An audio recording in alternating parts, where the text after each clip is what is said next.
Welcome to HortTube. My name is Jim Putnam and this is an October Glory red maple.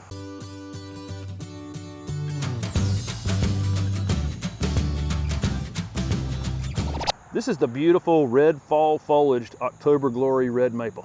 October Glory is extremely cold hardy. It can grow all the way up to zone 3 and then down to zone 8. October Glory is listed on most websites 40 to 50 feet tall and 30 feet in width. It's almost certainly going to outgrow that in some length of time. It's probably so far out in the distance, it's just not something to worry about, but it'd surprise me if this thing stopped at 50 feet or 30 feet in width. Red maples are pretty fast growing once established. We may get as much as 2 to 3 feet of growth out of these in a single season.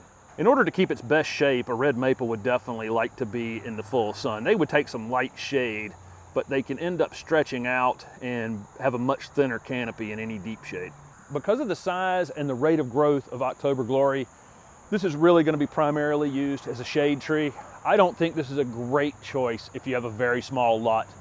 Maples end up with surface roots, which can be an issue. And in a small lot situation, it's going to have to be near your driveway, near the road, or near a sidewalk. And a lot of times when the roots meet resistance on these red maples, I've observed some decline in the top of the plant.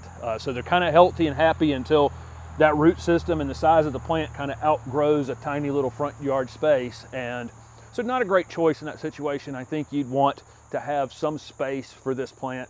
And you also want to have this thing mulched in a mulch space. This is not a great plant to have grass growing right up to the base of it. They don't play nice with one another at all. So it needs to be, like I say, in a larger yard, in a mulched space is ideal for these red maples. I have 4 of these October Glory red maples behind my garden center. They've reached about 30 feet tall in about 15 years.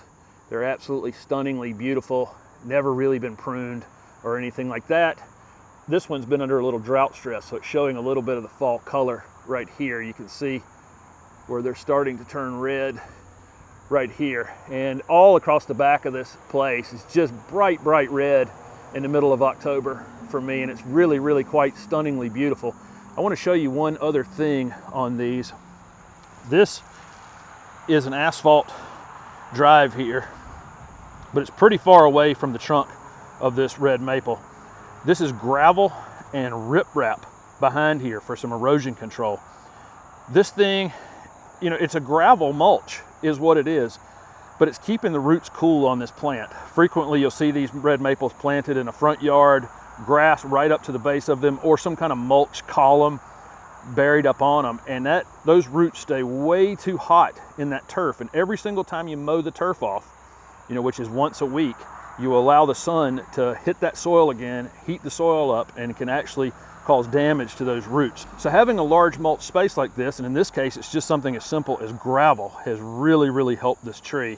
And then behind it, it's got all the room in the world. It can root out into a large field back here behind it. I've included videos in the description of this video for planting woody trees and shrubs. You're not really any issues on these. If you pull these out of a container though, they're almost certainly going to be root bound. So get after that pretty hard, cut those roots on the edge, pull at them, make sure they're going to go outward. You definitely don't want them circling in the future. And definitely don't mulch up on the stem. Anything that you see entering that container, you still want to see it after you've planted it, after you've mulched it. Go back and pull that mulch away. The first year your maple's in the ground, you definitely want to keep a close eye on watering it. Once it's rooted in, if you're in an area that gets normal rainfall, this tree is probably not going to die from drought. That's probably not something that's going to kill it. But what happens is these things leaf out in the spring and they're absolutely beautiful. All the new growth is beautiful on them. The stems are kind of a reddish color, really beautiful plant all through the spring. When it gets dry in early June and gets really hot and it kind of meets some resistance with the water disappearing in the ground, they can go through a big leaf drop, you know, mid to late June. To avoid that, you probably want to check on these in late May or June. Just be thinking about it. This is a tree that looks its best when the soil moisture is regulated a little bit. So I drag a water hose over to this, just leave it on a trickle at the base and just kind of flood the area around it if you go through a prolonged dry period in the early summer. The time to fertilize these red maples is into late winter or early spring.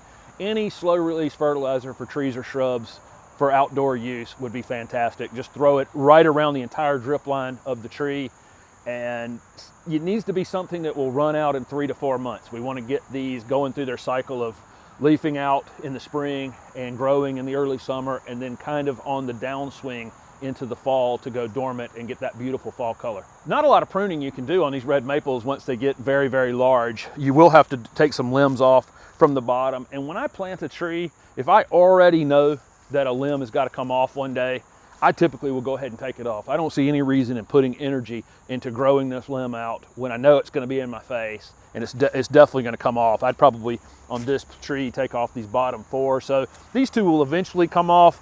They don't need to today because they're going at an up angle, but these lower ones, I'd definitely go ahead and take them off. If there's anything you need to take off the top, you need to take it off sooner than later, because once it's 30 feet tall, it's very difficult to do that. Really not a lot of pest on these red maples. I'll see some leaf spot issues on the foliage if the foliage stays too wet or if it's in too shady of a space. This tree's pretty clean. Most of the insect related issues I've seen on these plants, like mites, aphids, that kind of thing, seem to really show up on the most stressed plants. So a plant that's growing vigorously just doesn't seem to have a lot of those issues. So what are you waiting for? Even you can grow the beautiful red fall foliaged October Glory red maple.